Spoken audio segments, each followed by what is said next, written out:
बात बता रहा हूँ उसको ध्यान दीजिएगा। आप कभी टेंस में कभी किसी प्रकार की दिक्कत नहीं होगी अगर आप इसको ध्यान से समझ लेते हैं और लिख लेते हैं। टेंस में कितने पढ़े आपने? 12। प्रेजेंट के कितने होते हैं? पास्ट के, फ्यूचर के, टोटल 12 टेंसों का अध्ययन करते हैं। ठीक है, अब कौन कौन से पढ़ते हैं वो देखें। पहला है प्रेजेंट इंडेफिनिट, ऐसा ही है ना? Yes sir. फिर प्रेजेंट कंटिन्यूअस, सही है क्या? Yes sir. फिर प्रेजेंट परफेक्ट कंटिन्यूअस। फिर आता है हम पास्ट इंडेफिनिट, पास्ट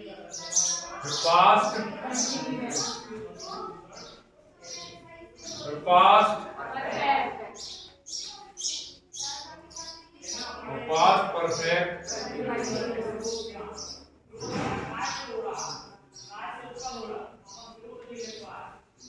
अगले पे जाता है क्या? फ्यूचर इंडेफिनिट, फ्यूचर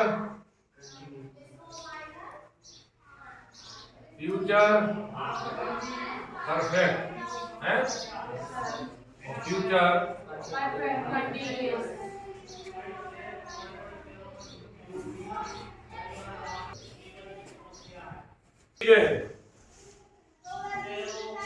ये क्या है?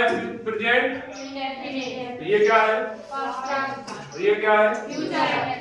तीनों में इंडेफिनिट कॉमन है, सिर्फ पास्ट प्रेजेंट और फ्यूचर बदल रहा है।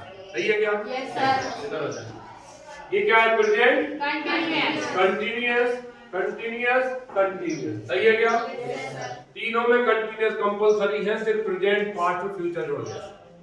यहाँ देखें तो परफेक्ट तीनों में है और फिर परफेक्ट कंटिन्यूअस तीनों में कंप्लीट है। ठीक, चलिए सबसे पहले आते हैं हम, यहाँ कॉमन चीज क्या है दोनों में, जरा बताएं। कंटिन्यूअस है? इसमें क्या है? इसमें क्या है? कितने हो गए अगर इनको जोड़े तो? 6 टेंस आपके हैं। 6 टेंसों में एक ही चीज कॉमन है, वो क्या है? कंटिन्यूअस कॉमन है। सही है क्या? Yes sir. मैंने 12 में से 6 टेंस ऐसे हैं जिसमें एक चीज कॉमन है, वो क्या है? कंटिन्यूअस। क्लियर है? तो कंटिन्यूअस का टेंस जैसे ही होता है तो क्या लग जाता है? Very good. अब लगेगा कि नहीं? लगेगा ना? Yes sir. यहाँ भी आएगी कंपल्सरी है। Very good. इसमें लगेगा कि नहीं? लगेगा। इसका मतलब ये हुआ कि 12 में से 6 टेंस ऐसे हैं जिसमें आईएनजी कंपल्सरी है।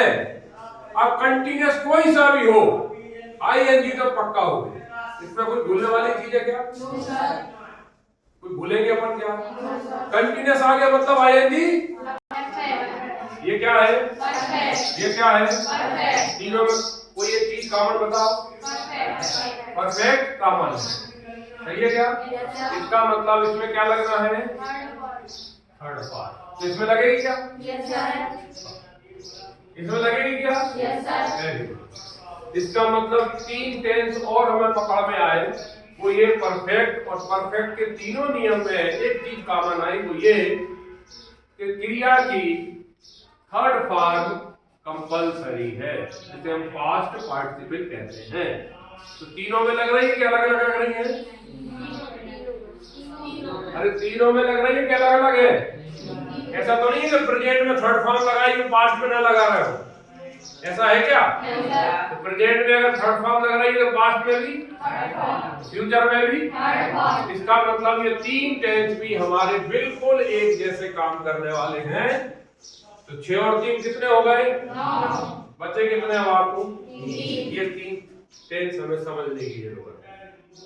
ठीक, अगर इन 3 टेंसों को समझ लिया तो आपका सबसे ज्यादा जो प्रश्न बनते हैं वो 2 पे ही बनते हैं, प्रेजेंट इंडेफिनिट और पास्ट इंडेफिनिट। बस फ्यूचर में तो हमारे पास मटेरियल है, क्योंकि फ्यूचर में आप देखेंगे तो 2 हमारे पास हेल्पिंग वर्ब आ जाती है, विल और सेड। ये तो हमारी पहचान है। क्रिया की फर्स्ट फॉर्म आती है या एस और ईएस लगता है, इसमें हमेशा क्या आने वाली है? सेकंड। क्लियर हो गया? तो प्रेजेंट इंडेफिनिट में क्या क्या मिलेगा हमें? या तो क्रिया की फर्स्ट फॉर्म मिलेगी या फिर एस या एस और ईएस लगा है या फर्स्ट फॉर्म लगी है, इसका मतलब है टेंस क्या है? Present indefinite. और अगर सेकंड फॉर्म लगी हुई है सब में किसी में भी तो वो काय में चला जाएगा? पास्ट। ये पास्ट इंडेफिनिट। मतलब कुल मिलाकर मुझे इन दो टेंसों को थोड़ा सा ज्यादा समझने की आवश्यकता है और ज्यादा प्रैक्टिस करने की आवश्यकता है। यदि आपने इन दोनों को अच्छे से प्रैक्टिस कर ली, समझ ली, तो टेंस में आपको देखो कुछ भी नहीं है। माने 6 एक से है बिल्कुल आईएनजी कंपलसरी है और 3 एक से है क्रिया की थर्ड फॉर्म कंपलसरी है। इसमें कोई डाउट है? अब हमारा दूसरा प्रश्न आता है कि आईएनजी तो लगेगी, बिल्कुल सही है, ये हमारी समझ में आ गया कि 6 टेंसों में आईएनजी कंपलसरी होगी, हम भूलेंगे नहीं। लेकिन अब हमारा प्रश्न आता है अगला कि हम ये कैसे पकड़ें कि ये प्रेजेंट का है, ये पास्ट का है, ये फ्यूचर का। यहाँ देखिए पहली क्रिया क्या आ गई? विल और सेल। इसमें पूर्व में यही चलेगी, पूर्व में यही चलेगी, will sell will sell. Clear है? मतलब कहने का अगर किसी टेंस में विल और सेल लगे हैं तो वो काय में चला जाएगा? फ्यूचर में ही जाएगा। क्लियर है? क्योंकि इसकी क्रिया में बदलाव नहीं है कि विल सेल तो गारंटी से लगेगी। क्लियर है ना? तो विल और सेल की क्रिया को अगर हमने